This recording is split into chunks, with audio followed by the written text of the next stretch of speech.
If you activate this dimension of energy, other dimensions of life will open up. One thing is, are you ready for those dimensions? Kundalini yoga in its essence is the most dangerous form of yoga. I'm saying dangerous because it's the most potent also. If you have to jump into an abyss, you should be insane or you should have enormous trust in somebody.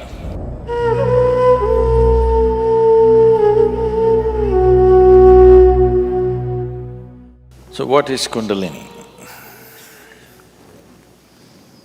Right now, I'm speaking. This is Kundalini.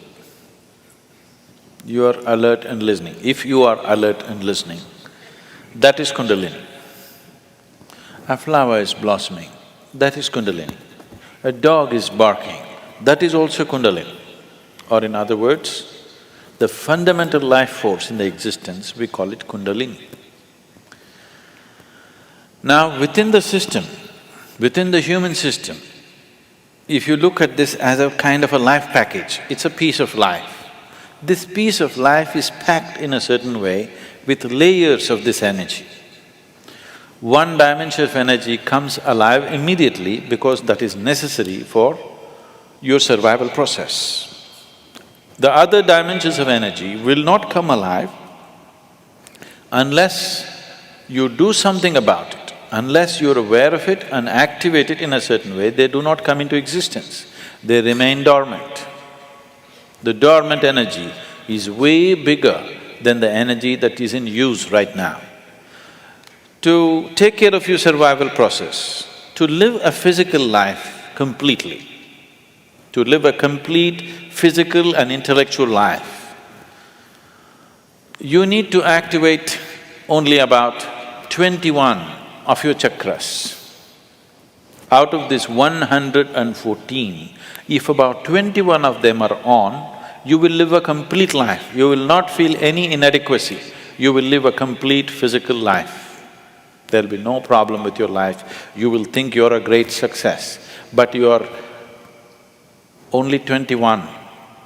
That is less than 21% out of 114. Less than 20%. At less than 20%, you will feel like a complete life without any inadequacies. The remaining percentage of life, what is it about? It is not even needed if your intention is just to live well. If you activate this dimension of energy, other dimensions of life will open up. One thing is, are you ready for those dimensions? The question is not about whether it's good or bad. The question is just about, are you ready for it? Because even if the best things in life come to your life, when you are not ready for it, it will not be a good thing for you. In your experience, it will not be a good thing if something came to you when you're not ready for it, isn't it so? Even if it's the greatest thing, it may be the greatest thing, but it came to you when you are not ready for it, then it is not a good thing, isn't it? So are you ready for it is the first question. If you're ready for it, what can we do for it? What can we do to activate? There are various ways of doing this, many ways, but the Kundalini yoga, are people familiar with Kundalini yoga, practicing or… okay. Kundalini yoga, I'm not making a comment about anybody, okay?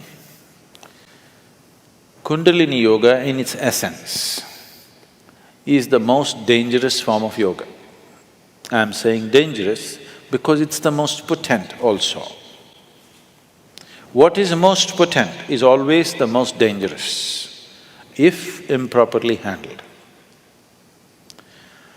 There are various kinds of energy in the world right now. Even the electricity is being manufactured produced in so many different ways. One of the ways that we do it is through nuclear reactions, nuclear reactors rather. It is the most efficient way of producing energy that we know right now, but it is also the most dangerous way, isn't it? When things go wrong, they go seriously wrong. When they're going right, it is the easiest And the best way to produce energy on the planet is nuclear energy, actually. But when it goes bad really bad, like in ways that you can't fix it. So similarly with Kundalini Yoga, it is the most potent and it is the most dangerous. Without the necessary preparation and guidance, without expert guidance, constant guidance and observation, nobody should ever attempt it. But the problem is, books have been written about it and everybody wants to do the highest yoga. Nobody wants to start with A, everybody wants to start the alphabet with Z. This attitude itself is dangerous. What can be a life-transforming force can become a life-destructive force simply because without the necessary commitment and dedication and focus and understanding, it is being handled. Anyway, about rising the Kundalini. If the Kundalini rises, the dimensions of your life will change so rapidly that you must be willing to make the outside adjustments equally quick. Otherwise, things will fall apart in a big way. In the classical yogic traditions, there is a certain type of yoga we teach for people who live in family situations. There is a certain other type of yoga we teach for ascetics. In Isha, we have both the forms. We have ascetic yoga and we have the general yoga. We will never teach you the ascetic form, that is the most potent way to do it. But it will demand a certain dimension of discipline and focus which your regular lives will not allow.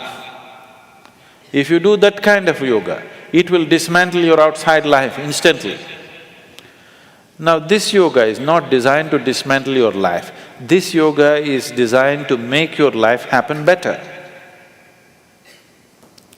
When life happens better, when things happen better, you make more money, your business is going better, your profession is happening better, your generally, unfortunately, your longing to seek the higher becomes slower.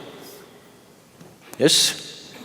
So in the real sense, it is not the good way to do it, but it's the only way it works in today's world. And it's the only way it works for majority of the people. For a small number of people, we can do it other ways. We can bypass all these things and just do very powerful ways of doing things, but it will dismantle all social structures around them, which is not good for everybody to do. So these are different dimensions. Kundalini Yoga, if it has to be practiced, you must be in a certain kind of atmosphere. You cannot live in social situations and do Kundalini Yoga. Otherwise, in the name of Kundalini Yoga, you're doing something simplistic. Otherwise, Kundalini Yoga can transform the way you are within days. Suddenly you find you are a stranger in your own home within 2 days of practice, because it will change everything about you. So can we raise the Kundalini? Yes, we can. One way is to create a conducive atmosphere so that slowly it rises. The other way is to provoke it in such a way that it raises quickly. If it rises quickly, then everything changes dramatically. If it rises slowly over a period of time, changes will happen slowly, you will be capable of handling these changes over a period of time. But if it happens very quick, then you will not be able to handle the changes. Things will look like things are falling apart. So there are different ways of doing this. How many ways? There are too many ways. I will not go into how many ways. There are so many ways of doing it. Essentially, there are 112 ways of doing it.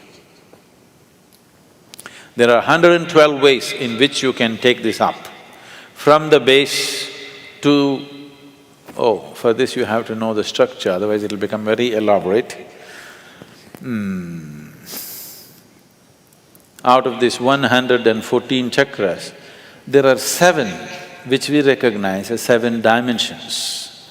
Out of this, 6 are within the body, 1 just outside the physical body. So if you employ these 112 methods, you will handle the 6th chakras. The 7th one you cannot handle. There are 112 ways in which you can attain to a chakra which we refer to as Agna. But from Agna to Sahasrara, there is no way. There is no way to do it. you just have to jump into an abyss. If you have to jump into an abyss, you should be insane, or you should have enormous trust in somebody. Somebody says jump, and you are jumping because you have such a deep trust in somebody that when he says jump, it has to be good for you. You simply jump into a bottomless pit. So, the journey from the Mooladhara to Agna, there are 112 ways to get there. But from there to there is no way. It is just one jump that can happen in trust, in devotion or in madness. Choice is yours.